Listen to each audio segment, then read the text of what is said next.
Hello everyone. Taxation law की आज की आपकी एलएलबी पार्ट सेकंड के क्लास में हम स्टार्ट करने जा रहे हैं एक नया topic, residential status of persons, अर्थात व्यक्तियों की निवासीय स्थिति। इस टॉपिक को हम लोग लगभग 3 से 4 वीडियोस में कंप्लीट करेंगे। तो आइए हम स्टार्ट करते हैं। Residential status of persons. देखिए स्टूडेंट्स, ये टॉपिक आपका इसलिए इम्पॉर्टेंट है कि असेसी की कौन सी इनकम टैक्सेबल है और कौन सी इनकम टैक्सेबल नहीं है, इस बात को ज्ञात करने के लिए उसके रेजिडेंशियल स्टेटस को देखना बहुत ज़रूरी है कि आखिर उसने कोई इनकम कहाँ कमाई उस समय उसका रेजिडेंशियल स्टेटस क्या था, वो कहाँ रेजिडेंट करता था। वो जैसे फॉर एग्जांपल किसी व्यक्ति, अगर कोई व्यक्ति इंडिया में रहकर कमा रहा है तो इंडिया उसको क्या, वो इंडिया का वो रेजिडेंट है क्या। अगर वो नॉन रेजिडेंट है ऑफ इंडिया है, यानी कि वो अगर कोई बाहरी व्यक्ति है और वो बाहर से कोई सैलरी कमा रहा है तो उस पर क्या यहाँ टैक्स लग सकता है? नहीं ना। तो इस तरह से टैक्स के पर्पज़ से किसी पर्सन में हम सभी को इंक्लूड करते हैं स्टूडेंट्स। हमने जैसे डेफिनेशन के टॉपिक में भी हमने पढ़ लिया था। यहाँ पर पर्सन से मतलब है individual, HUF, association of persons, body of individuals, या फिर यहाँ तक कि कोई कंपनी, पार्टनरशिप फर्म भी। हम इन सभी की बात करें, इन सभी की रेजिडेंशियल स्टेटस की बात हम हमारे आने वाले लेक्चर्स में करेंगे। तो इसलिए ये टॉपिक आपका बहुत ज़रूरी हो जाता है कि व्यक्ति की कौन सी इनकम टैक्सेबल है और कौन सी नहीं, यह देखने के लिए जानना ज़रूरी है कि उस पर्सन का, उस व्यक्ति का रेजिडेंशियल स्टेटस क्या है। Clear? Now, in order to calculate tax liability of a person, किसी व्यक्ति का कर संबंधी दायित्व की गणना करने के लिए we must have the knowledge of the person's residential status during relevant previous year. पिछले वर्ष के दौरान उस व्यक्ति का रेजिडेंशियल स्टेटस क्या रहा है, इस बात की भी हमें नॉलेज होनी चाहिए, क्योंकि हमें क्या पता करना है, उस व्यक्ति की प्रीवियस ईयर की टैक्स लायबिलिटी। तो उस प्रीवियस ईयर में उस व्यक्ति का रेजिडेंशियल स्टेटस क्या था, ये भी हमें जानना ज़रूरी है। जैसे फॉर एग्जांपल हम लेकर चलते हैं ए। मान लीजिए ए आपके टीचर, जैसे मेरे को मान लीजिए मैंने, मेरी ब्रांच ऑफिस जो है, यहाँ मैं आपको कोचिंग पढ़ा रही हूँ इंडिया में। अब मैंने मेरा ब्रांच ऑफिस जो है एक USA में खोला, ठीक है। अब मैं क्या करूँगी, मैं टैक्स पे करूँगी इंडिया में। क्यों? क्योंकि मैं क्या हूँ, रेजिडेंट इन इंडिया, ठीक है ना। जबकि हम अगर बात करें किसी अन्य की, नॉन रेजिडेंट की, तो जैसे हम एक तो बात हुई मेरी, अब दूसरी बात हुई मिस्टर बी जो USA में रहते हैं पिछले 30 साल से, और जिन्होंने USA में ही जिनका ऑफिस है जहाँ पर उनकी इनकम होती है। तो क्या बताइए, क्या इंडियन गवर्नमेंट जो है वो उनसे टैक्स वसूल करेगी? क्या वो इंडियन गवर्नमेंट को टैक्स पे करने के लिए लायबल है? Your answer is no. Why? Because mister B is non resident of India, he is not resident here. वो इंडिया के रेजिडेंट नहीं है, इसलिए वो जो क्या करेंगे, वो टैक्स लायबिलिटी के उनकी इम्पोज नहीं होती है। क्लियर हो गई बात? तो इस तरह से ये हमने इसकी नेसेसिटी को पढ़ा कि रेजिडेंशियल स्टेटस जानना टैक्सेशन लॉ में क्यों ज़रूरी है। ठीक है, ये हमने पढ़ा टैक्स पर्पज़ से। फिर बात करें अगर हम लोग कैटेगरीज की, तो ये बहुत इंपॉर्टेंट यहाँ से हमारा शुरू हो जाता है। Categories of residential status of persons. अब रेजिडेंशियल स्टेटस ऑफ पर्सन्स को हमने कैटेगरी वाइज 2 पार्ट्स में मोटे तौर पर डिवाइड कर दिया है। फर्स्ट इज इंडिविजुअल और HUF, and second is other persons, partnership firm, association of persons, company, etcetera. ठीक है, अब सबसे पहले हम बात करें अगर इंडिविजुअल और HUF की, तो इंडिविजुअल और HUF की 3 कैटेगरीज में हमने इसको सब डिवाइड किया है। पहली कैटेगरी तो हम इनके देखेंगे, resident and ordinary resident. Second, resident but not ordinary resident, and third is non resident. ये 3 कैटेगरियाँ होगी जो किसी एकल व्यक्ति की भी होगी, और यही जो है HUF यानी कि हिंदू अनडिवाइडेड फैमिली की होगी। दूसरी तरफ हम देखते हैं बाकी अन्य पर्सन्स, जैसे जिसमें पार्टनरशिप फर्म भी आ सकती है, एसोसिएशन ऑफ पर्सन्स भी आ सकते हैं, कंपनी, एट्सेट्रा। ठीक है, तो इनकी केवल 2 ही कैटेगरीज होती है। फर्स्ट होती है रेजिडेंट एंड सेकेंड होती है नॉन रेजिडेंट। ठीक है, तो आइए हम लोग स्टार्ट करते हैं। सबसे पहले हम आज बात करेंगे हमारे इंडिविजुअल के बारे में। ठीक है, तो यहाँ फर्स्ट पॉइंट में हम देखते हैं determination of residential status of individual. ये ही काफ़ी इंपॉर्टेंट टॉपिक है एग्जामिनेशन पॉइंट ऑफ व्यू से भी, ठीक है ना। इसके बाद HUF का भी पढ़ेंगे, HUF का लगभग इसके जैसा ही है। ठीक है, तो पहले ये थोड़ा पढ़ लेते हैं हम लोग, ये थोड़ा ज़्यादा आपका लंबा है। ठीक है, तो और इम्पॉर्टेंट भी है ये साथ में। ठीक है, अब देखिए रेजिडेंशियल स्टेटस ऑफ इंडिविजुअल यानी कि किसी एक व्यक्ति का इस रेजिडेंशियल स्टेटस जानने के लिए हमें क्या करना पड़ेगा। तो सबसे पहले और इम्पॉर्टेंट बात है, आप ध्यान रखें इनकम टैक्स एक्ट का section 6। Section 6 of income tax act provides 2 conditions of this. इसके लिए 2 आपको शर्तें बताती है धारा 6, आयकर अधिनियम की धारा 6। और क्या कहती है कि when the both conditions are fulfilled, जब ये दोनों शर्तें जो धारा 6 ने बताई है वो फुलफिल हो जाती है, then the individual is called resident in India. तो वो जो इंडिविजुअल होगा वो रेजिडेंट इन इंडिया कहलाएगा। तो सबसे पहले हम बात कर लेते हैं सेक्शन 6 सबसेक्शन 1 की। सेक्शन 6 सबसेक्शन 1 हमें 2 कंडीशंस बताता है। किसके लिए बता रहा है? इंडिविजुअल के लिए, कि अगर ये दोनों कंडीशंस में से कोई एक कंडीशन फुलफिल कर दी जाती है तो वो व्यक्ति रेजिडेंट इन इंडिया कहलाएगा। फर्स्ट कंडीशन ए क्या कह रही है आपसे? Stay in India during the previous year for a period और periods amounting in all to 182 days और मोर। ये कह रही है कि कोई व्यक्ति जो प्रीवियस ईयर में, मतलब जो पिछले साल किसी अवधि के दौरान या अवधियों में, देखिए ज़रूरी नहीं है कि वो एक साथ ही रुके, वो टुकड़ों में भी रुक सकता है। जैसे पहली शर्त के अनुसार क्या कह रहा है कि कम से कम 182 डेज या उससे ज़्यादा को वो रुके। ठीक है, तो 182 डेज और मोर के लिए अब वो ज़रूरी नहीं है कि कोई व्यक्ति एक साथ ही 182 डेज रुके।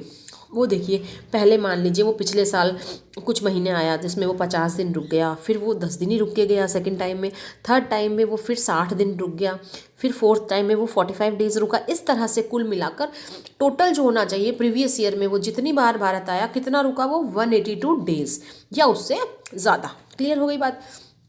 अथवा और दूसरी बी कंडीशन कहती है। अब बी को भी यहाँ पर 2 पार्ट्स में डिवाइड अगेन कैटेगराइज कर लीजिए। ठीक है ना, बी में यहाँ पे अलग से जो शर्तें हैं प्लस, जिनका दोनों का पूरा होना ज़रूरी है। पहला क्या कह रहा है? Stay in India during the previous year for a period और periods amounting in all to 60 days और मोर। यानी कि वो पिछले वर्ष भारत में किसी अवधि या किन्हीं अवधियों में 60 दिन या उससे ज़्यादा के लिए रहा हो, मिनिमम 60 दिन तो रहा हो या उससे ज़्यादा के लिए रहा हो, प्लस प्रीवियस ईयर को छोड़कर पिछले 4 वर्षों में 365 दिन या उससे ज़्यादा के लिए रहा हो। ये क्या कहना चाह रही है आपसे? बी आपको यहाँ पर 2 चीज़ें बता रहा है। पहली तो ये बता रहा है कि प्रीवियस ईयर में वो व्यक्ति 60 दिन या उससे ज़्यादा की अवधि के लिए भारत में रहा हो, क्लियर। और उसके साथ ही प्रीवियस ईयर को छोड़कर जो उसके प्रिसाइडिंग 4 ईयर्स है, उसके तुरंत पूर्व वाले जो 4 साल है उनमें वो 365 दिन या उससे ज़्यादा के लिए रहा हो। 2 कंडीशंस बी जो है इन 2 शर्तों को पूरी करने के लिए कहता है। समझ में आ गई? तो पहला तो क्या हुआ 60 दिन, दूसरी हुई 365 दिन या उससे ज़्यादा, कब? प्रिसाइडिंग 4 ईयर्स के दौरान। क्लियर हुई बात? तो इस तरह से आपको सेक्शन 6(1) 2 बेसिक कंडीशंस बता रहा है। पहले में जिसने आपको क्या बता दी कि 182 डेज या उससे ज़्यादा वो भारत में रहे, या फिर 60 दिन या उससे ज़्यादा भारत में रहे, और प्रीवियस ईयर को छोड़कर प्रीवियस ईयर के तुरंत पिछले 4 सालों में वो 365 दिन या उससे ज़्यादा के लिए रहे।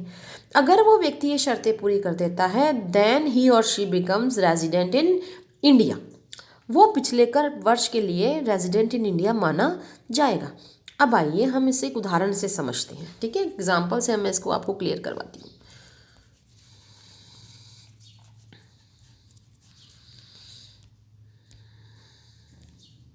ठीक है, अब देखिए, मान लीजिए कोई मिस्टर ए है, ठीक है, जो इंडिया में पिछले 10 साल से प्रत्येक वर्ष 100 दिन के लिए रह रहा है। अब अपन उसका रेजिडेंशियल स्टेटस चेक करते हैं। देखिए यहाँ पर मैं आपको, ये है मिस्टर ए। मिस्टर ए का हमें रेजिडेंशियल स्टेटस चेक करना है। मिस्टर ए जो है वो भारत में हर साल आते हैं और हर साल वो 100 दिन रहकर जाते हैं।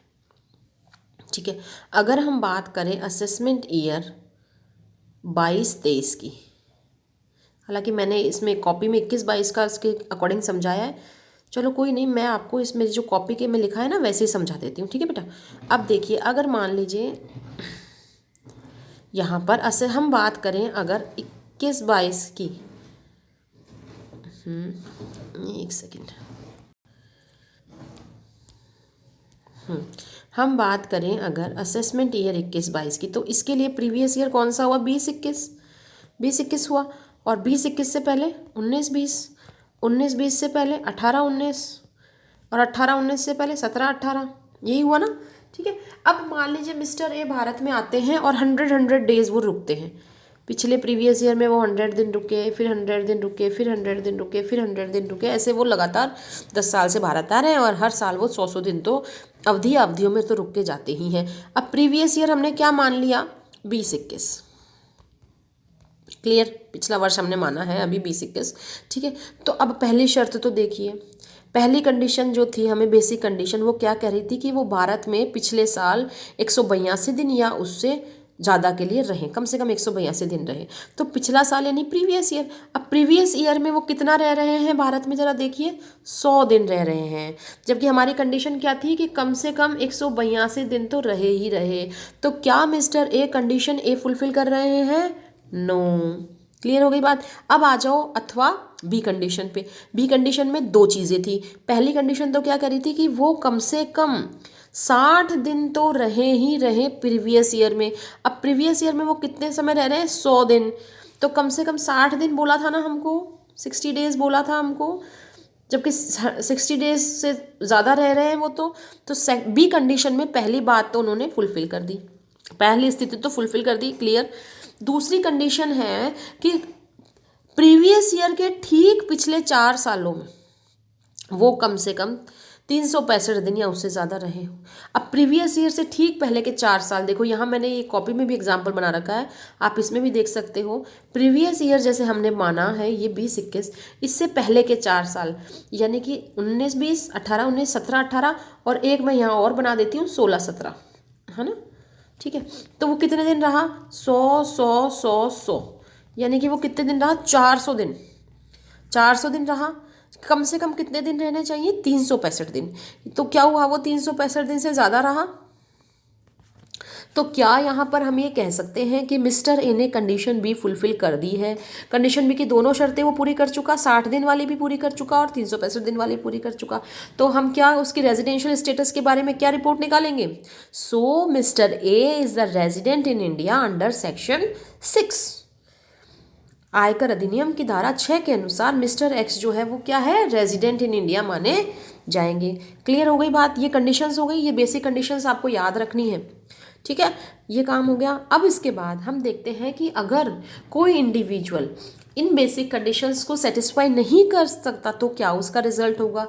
तो देखिए, when individual doesn't satisfy any of the basic conditions of section 6 subsection 1 then he becomes non resident. Simple, अगर वो सेक्शन 6 सबसेक्शन 1 में दिए गए दोनों शर्तों में से कोई भी एक फुलफिल नहीं कर पा रहा तो वो क्या बन जाएगा, क्या माना जाएगा, नॉन रेजिडेंट। क्लियर हो गई बात। तो इस तरह से हमने बेसिक कंडीशंस का आज का ये टॉपिक हमारा कंप्लीट करा। इसी टॉपिक को आगे बढ़ाते हुए अगली क्लास में हम फिर से मिलते हैं, तब तक के लिए बाय बाय।